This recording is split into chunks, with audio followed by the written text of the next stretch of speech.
ابراہیم علی نبینا علیہِصَّلاۃُ وَتَسلیم۔ حضرت ابراہیم علیہِصَّلاۃُ وَتسلیم اللہ کے خلیل یعنی آپ خلیل اللہ ہیں۔ حضرت ابراہیم علیہِصَّلاۃُ وَتسلیم پر بہت ساری مصیبتیں، بہت ساری پریشانیاں آئیں۔ حضرت ابراہیم علیہ السلام پر مصائب و آلام کے پہاڑ ڈھائے گئے اور بہت ساری مصیبتوں کو آپ نے برداشت کیا، بہت سارے امتحانات آپ کے لیے گئے، لیکن ابراہیم علیہ السلام ہر امتحان میں کامیاب نظر آئے۔ حضرت ابراہیم علی نبینا علیہ الصلاۃ والتسلیم سے یہ بھی امتحان لیا گیا کہ اپنے بچوں کو یعنی اپنے بچے کو اور اپنی بیوی کو جنگل میں چھوڑ کر آؤ، تو آپ نے ان کو بھی چھوڑ دیا تھا۔ ابراہیم علیہ السلام سے یہ امتحان لیا گیا کہ آپ اپنے بیٹے کو اپنے ہاتھ سے ذبح کریں، تو اس کے لیے بھی آپ تیار ہوئے ذبح کرنے کے لیے۔ حضرت ابراہیم علیہ الصلاۃ والتسلیم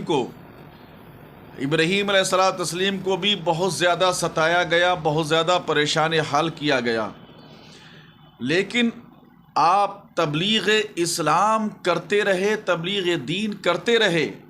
حضرت ابراہیم علیہ الصلاۃ والتسلیم پر بہت زیادہ پریشانیاں، اور آپ کے وقت کا، آپ کے دور کا بہت بڑا بادشاہ جس کا کہ نام نمرود ہے، ابراہیم علیہ الصلاۃ والتسلیم کے سامنے آیا مقابلہ کرنے کے لیے کہ ابراہیم علیہ الصلاۃ والتسلیم کو ان ساری چیزوں سے میں روک دوں۔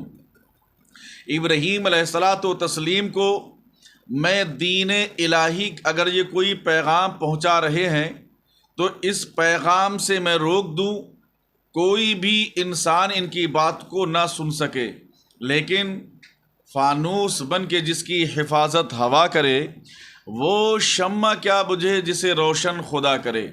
میں آپ کو بہت مختصر سے وقت میں بہت ہی اہم پہلوؤں پر حضرت ابراہیم علیہ السلام کے کچھ باتیں، مخصوص باتیں جو کہ شاید آپ نے سنی بھی نہیں ہوں گی، وہ میں آپ کو سنانا چاہتا ہوں، اور حوالے کے ساتھ انشاءاللہ العزیز۔ حضرت ابراہیم علیہ السلام کو جب آگ میں ڈالا گیا تو اس کا ایک عجیب ہی منظر تھا۔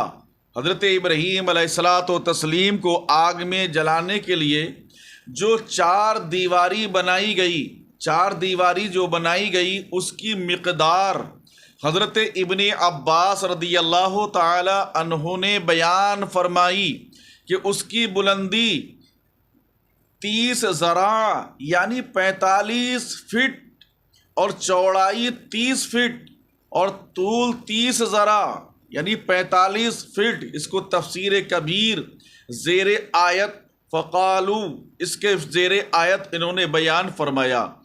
آگ میں ڈالنے کا مشورہ دینے والا کون؟ حضرت مجاہد کہتے ہیں کہ حضرت عبداللہ ابن عمر رضی اللہ تعالی عنہ نے فرمایا، اے مجاہد، کیا تمہیں معلوم ہے کہ ابراہیم علیہ السلام کو جلانے کا سب سے پہلے مشورہ دینے والا کون تھا؟ میں نے کہا مجھے تو علم نہیں۔ آپ رضی اللہ تعالی عنہ نے فرمایا وہ فارس کے دیہات میں رہنے والا شخص تھا جس کا نام اکراد تھا، بعض جگہ اس کا نام اکراد بن عطیہ مکمل طور پر ذکر ہے۔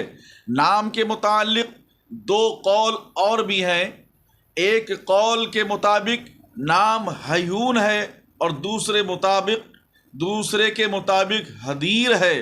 اس شخص کو اللہ تعالیٰ نے زمین میں دھسا دیا اور قیامت تک دھستا چلا جائے گا۔ یعنی کس نے آپ کو یہ جلانے کا، آگ میں ڈالنے کا مشورہ دیا تھا؟ تو یہ وہی شخص تھا۔ اللہ نے یہ عذاب دیا کہ اس کو موت آئی اور زمین میں دھسا دیا گیا، یہاں تک کہ وہ زمین میں دھستا چلا جائے گا۔ آپ کو جلانے سے پہلے قید کر دیا گیا، جیل میں بند کر دیا گیا۔ انہوں نے پھر آگ جلانے کے لیے چار دیواری باڑہ کی طرح بنانی شروع کر دی۔ جب باڑہ تیار ہو گیا پھر لکڑیاں جمع کرنی شروع کر دی۔ ہر قسم کی لکڑیاں 40 دن تک وہ سب لوگ جمع کرتے رہے، یہاں تک کہ اگر کوئی بوڑھی عورت بیمار ہو جاتی تو وہ بھی کہتی اگر مجھے اس بیماری سے شفا مل جائے تو میں بھی ابراہیم علیہ السلام ابراہیم کو جلانے کے لیے لکڑیاں لاؤں گی۔ اللہ اکبر، یعنی وہ تمنا کرتی، یہ اپنے دل کے اندر خواہش رکھتی کہ میں اس مرض سے مجھے شفا مل جائے گی تو میں اس میں ضرور لکڑیاں ڈالوں گی۔ یہ ان کے خیالات تھے۔ وہ آگ کیسی تھی جو ابراہیم علیہ السلام کے لیے جلائی گئی؟ جب تمام لوگوں نے مل کر 40 دن تک محنت کر کے کثیر مقدار میں لکڑیاں جمع کر لیں تو آگ تو جلا دی گئی۔ آگ کے شعلے آسمان سے باتیں کر رہے تھے۔ اتنی عظیم اور شدید آگ تھی کہ اس کے اوپر سے اگر فضا میں کوئی پرندہ اڑ جاتا تو وہ پرندہ جل بھن کر اسی آگ میں گر جاتا تھا۔ اس آگ کا یہ عالم تھا۔ جب آگ بہت زیادہ شعلہ زن ہو گئی، بھڑکنے لگی، اس کی حرارت اتنے دور دور تک پھیل گئی کہ آگ کے قریب جانا کسی انسان کی طاقت میں نہ رہا، تو وہ کفار حیران و پریشان ہو گئے کہ سب محنت ضائع ہو جاتی ہے، کیونکہ انہیں سمجھ میں نہیں آ رہا تھا کہ ابراہیم علیہ السلام کو آگ میں کیسے کر کے ڈالیں، کیونکہ آگ کے قریب تو وہ جا ہی نہیں سکتے تھے۔ تو شیطان نے آ کر ان کی رہنمائی کی ایک گپئی تیار کی گئی، جو گپئی تو آپ جانتے ہی ہوں گے، اور ابراہیم علیہ السلام کو رسیوں سے جکڑ کر اس گپئی میں رکھ کر آگ میں پھینک دیا جائے گا۔ خیال رہے سب سے پہلے دنیا میں یہی گپئی تیار ہوئی، بعد میں اس کو جنگوں میں استعمال کیا جاتا رہا، اور اس کو منجنیق کے بھی کہا جاتا ہے، اور گپئی کے ذریعے پتھروں کو گولوں کی طرح پھینکا جاتا تھا۔ یہ وہی گپئی جو کہ آج کبھی کبھی ہم اور آپ کبھی کبھی جیسے کہ باغوں میں بھی استعمال کیا کرتے ہیں، یہ چھوٹی سی جیسے کہ ڈیلا پھینکا جاتا ہے، ایسی ہی گپئی ان لوگوں نے تیار کی تھی، نمرود نے تیار کروائی تھی۔ حضرت ابراہیم علیہ الصلوۃ والتسلیم کو جب رسیوں سے باندھ کر اس گپئی میں رکھا گیا تو سوائے جن اور انسانوں کے اللہ تعالیٰ کی زمین و آسمان کی ساری مخلوق چلا اٹھی اور اللہ تعالیٰ کے حضور فریاد کرنے لگی، اے میرے مولا، اے کائنات کے بنانے والے، اے زمین و آسمان میں سوائے ابراہیم علیہ السلام کے کوئی اور نہیں جو تیری عبادت کرے، اے اللہ آج وہ تیرا نام لینے والے کی وجہ سے جلایا جا رہا ہے۔ میرے پروردگار، زمین و آسمان کے فرشتے، جانوروں، وحوش و طیور سبھی یہ ماجرا دیکھ کر حیران و پریشان ہیں۔ رب تعالیٰ کی حکمت سے بے خبر تھے، سوچ رہے تھے اب کیا ہوگا۔ انہیں اپنی طاقت پر اتنا بھروسہ تھا، لیکن انہیں یہ معلوم نہیں تھا کہ خدا کتنا طاقتور ہے، خدا کی شان کتنی بڑی ہے، خدا کتنی بڑی طاقتوں کا مالک ہے، انہیں یہ معلوم ہی نہیں تھا۔ لیکن جب کیا ہوگا، اللہ کے نام لینے والا تو آج جل جائے گا۔ اب زمین میں اللہ تعالیٰ کی عبادت کرنے والا کون ہوگا؟ زمین و آسمان کے فرشتوں نے اللہ کے حضور عرض کی، اللہ ہمیں اجازت فرما کہ ہم ابراہیم علیہ السلام کی امداد کریں، ان کی مدد کر دیں۔ اللہ اکبر، اللہ تعالیٰ نے انہیں اجازت عطا فرما دی کہ اگر وہ تم سے امداد حاصل کرنا چاہتے ہیں، یعنی ابراہیم علیہ السلام اگر تم سے مدد کر مانگنا چاہتے ہیں تو تم ان کی امداد کرو، اور اگر وہ میرے بغیر کسی اور سے امداد حاصل نہیں کرتے تو میں انہیں زیادہ جانتا ہوں، میں ہی ان کا ولی ہوں، ان کا معاملہ مجھ پر ہی ہے، چھوڑ دو، بے شک وہ میرے خلیل ہیں، وہ میرے دوست ہیں، وہ میرے پیارے ہیں۔ اس وقت تمام روئے زمین پر ان کے بغیر اور میرا کوئی خلیل نہیں ہے، اور میں ہی ان کا معبود ہوں، میرے بغیر ان کا کوئی معبود نہیں ہے۔ ابراہیم علیہ السلام کے پاس ہواؤں پر مقرر فرشتہ آیا، اور وہ فرشتہ بھی حاضر ہوا جو پانیوں پر مقرر تھا۔ ان دونوں نے عرض کیا، آپ ہمیں اجازت عطا فرمائیں کہ ہم آگ کو ختم کر دیں۔ آپ نے فرمایا، مجھے تمہاری امداد کی ضرورت نہیں ہے، حسبی اللہ و نعم الوکیل، میرا اللہ مجھے کافی اور وہی بہتر کارساز ہے۔ آپ کے پاس جبریل امین علیہ الصلوۃ والتسلیم آئے اور عرض کیا کہ آپ کو میری امداد کی ضرورت ہو تو میں آپ کی امداد کروں۔ آپ نے فرمایا، مجھے تمہاری امداد کی ضرورت نہیں ہے اے جبرائیل۔ جبرائیل نے کہا، اچھا تو پھر اپنے رب تعالیٰ سے ہی سوال کرو۔ تو آپ نے فرمایا، حسبی من سوالی علمہ بحالی، وہ میرے حال کو جانتا ہے، سوال کے بغیر ہی مجھے کافی ہے، یعنی میں اس سے کیا مانگوں، وہ تو بغیر سوال ہی کے عطا فرما دیا کرتا ہے۔ اے جبرائیل، جانتا ہے وہ میرا رب جلیل آگ میں پڑتا ہے اس کا خلیل، آج میں آگ میں ڈالا جا رہا ہوں، جبرائیل مجھے تمہاری ضرورت نہیں ہے، تمہارے مدد کی ضرورت نہیں ہے، میرا رب جانتا ہے کہ اس کا خلیل آگ میں ڈالا جا رہا ہے۔ اللہ اکبر۔ حضرت ابراہیم علیہ السلام کو اللہ تعالیٰ پر کتنا بھروسہ ہے، بھروسہ دیکھیے، یقین دیکھیے، ابراہیم علیہ السلام خدا پر بھروسہ کر رہے ہیں۔ کاش ہم بھی اللہ کی ذات پر بھروسہ کریں تو انشاءاللہ دنیا کے اندر فتح و نصرت کا سہرا ہمارے ہی سر باندھا جائے گا۔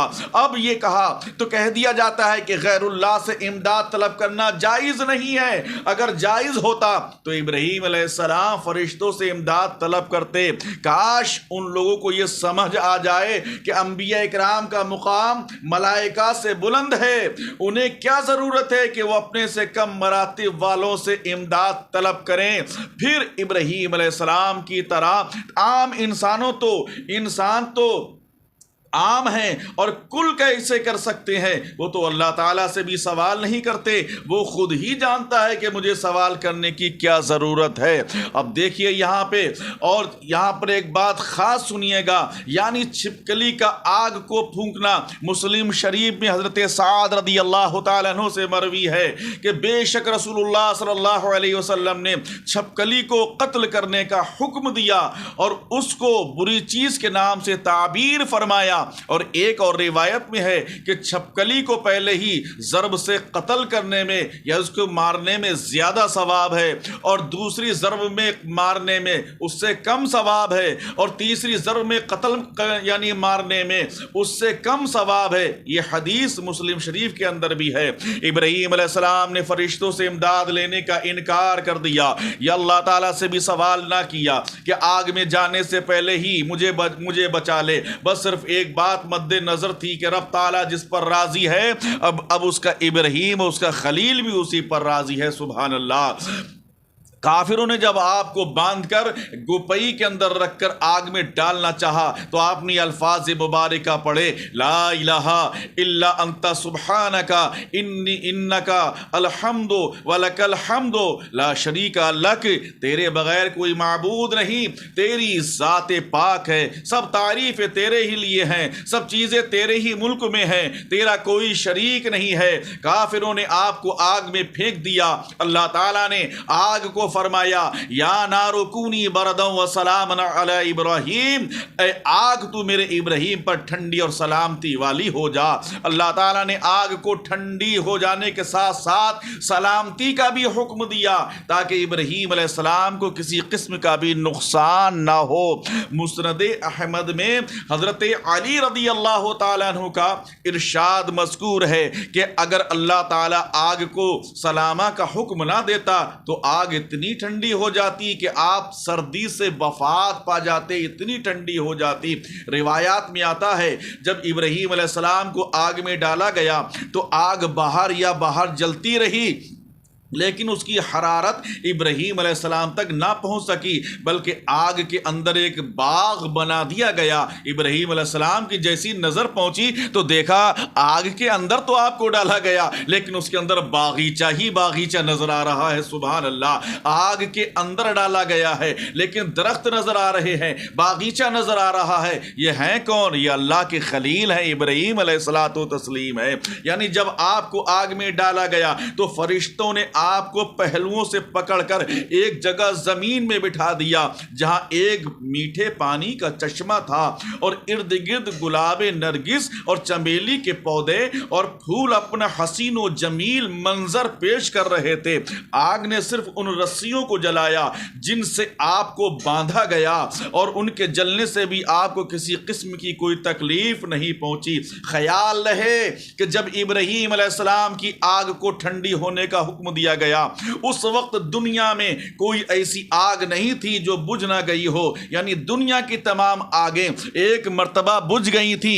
کس وقت بجھی تھی؟ جبکہ ابراہیم علیہ الصلوۃ والتسلیم کو جب آگ میں ڈالا گیا تو اس وقت پوری دنیا کی آگ کو بجھا دیا گیا تھا۔ منہال بن عمر سے مروی ہے، وہ کہتے ہیں مجھے یہ خبر دی گئی کہ ابراہیم علیہ السلام آگ میں 40، یہ بات بہت دھیان سے سننے کی لائق ہے کہ حضرت ابن عمر سے مروی ہے، وہ کہتے ہیں مجھے یہ خبر دی گئی کہ حضرت ابراہیم علیہ السلام جو آگ میں ڈالے گئے 40 یا 50 دن رہے۔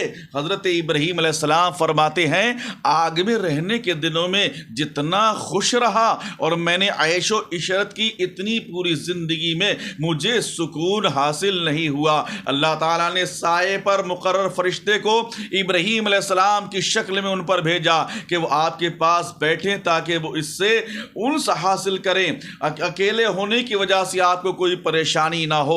آپ کے پاس جبرائیل جنت میں سے ایک ریشمی قمیص لے کر آئے اور کہا اے ابراہیم بے شک آپ کو رب کہتا ہے، کیا آپ کو معلوم نہیں کہ میرے محبوبوں کو آگ نقصان نہیں پہنچا سکتی ہے؟ نمرود نے اپنے محل کی بلندی سے دیکھا تو ابراہیم کو ایک باغ میں بیٹھے ہوئے پایا اور ایک شخص یعنی فرشتے کو بھی آپ کے پاس بیٹھے ہوئے دیکھا اور آپ کے ارد گرد لکڑیوں کو جلتے ہوئے آگ کے شعلے بھڑکتے ہوئے دیکھ کر آپ کو پکارنے لگا اے ابراہیم کیا تم اس آگ سے نکل سکتے ہو؟ آپ نے فرمایا ہاں ہاں میں نکل سکتا ہوں۔ اس نے کہا اٹھو اور نکلو، ممکن ہے اس نے یہ سمجھا ہو کہ جب یہ نکلیں گے تو باہر جلتی ہوئی آگ سے گزریں گے تو جل جائیں گے۔ ابراہیم علیہ السلام اٹھے اور چلتے چلتے آگ سے نکل گئے۔ حضرت ابراہیم علیہ السلام سے نمرود نے پوچھا کہ تمہارے پاس تمہاری شکل کا دوسرا آدمی کون تھا؟ آپ نے فرمایا کہ وہ سائے پر مقرر فرشتہ تھا جسے اللہ تعالیٰ نے میرے پاس اس لیے بھیجا تھا کہ مجھے اکیلے ہونے سے کسی قسم کی کوئی گھبراہٹ نہ ہو بلکہ اس سے انس اور محبت حاصل ہوتی رہے۔ نمرود نے کہا جب میں نے تمہارے رب کی عزت و قدرت کو دیکھا تو میں نے نظر مانی کہ میں تمہارے رب کا قرب حاصل کرنے کے لیے قربانی کروں گا، اس لیے میں تمہارے رب کے حضور 4000 گائے کی قربانی پیش کر رہا ہوں۔ یہ کون کہہ رہا ہے؟ یہ نمرود کہہ رہا ہے۔ یہ نمرود جو کہ خدا کا منکر ہے وہ کہہ رہا ہے کہ 4000 گائے کی قربانی پیش کر رہا ہوں۔ ابراہیم علیہ السلام نے فرمایا جب تک تم اپنے دین پر قائم ہو اس وقت تک اللہ تعالیٰ تمہاری قربانی قبول نہیں فرمائے گا۔ اس نے کہا میں اپنی بادشاہی کو تو نہیں چھوڑ سکتا، البتہ قربانی ضرور کروں گا۔ اس نے اپنی نظر کے مطابق 4000 گائے ذبح کر دی اور آئندہ حضرت ابراہیم علیہ السلام کو سزا نہ دینے کا ارادہ کر لیا، البتہ وہ اپنے کفر پر ہی قائم رہا، ایمان اس کو نصیب نہ ہو سکا۔ بعض روایات میں آیا ہے کہ جب کفار نے دیکھا کہ ابراہیم علیہ السلام کو آگ نہیں جلائے تو انہوں نے کہا ابراہیم علیہ السلام نے آگ پر جادو کر دیا ہے۔ انہوں نے تجربہ کرنے کے لیے ایک بوڑھے شخص کو آگ میں ڈالا تو آگ نے اسے جھلس کر راکھ کر دیا۔ اللہ اکبر۔ ابراہیم علیہ السلام جس قوم میں تشریف لائے اس میں کچھ لوگ بت پرست تھے اور کچھ ستارہ پرست اور کچھ چاند پرست اور کچھ سورج پرست، کہ نمرود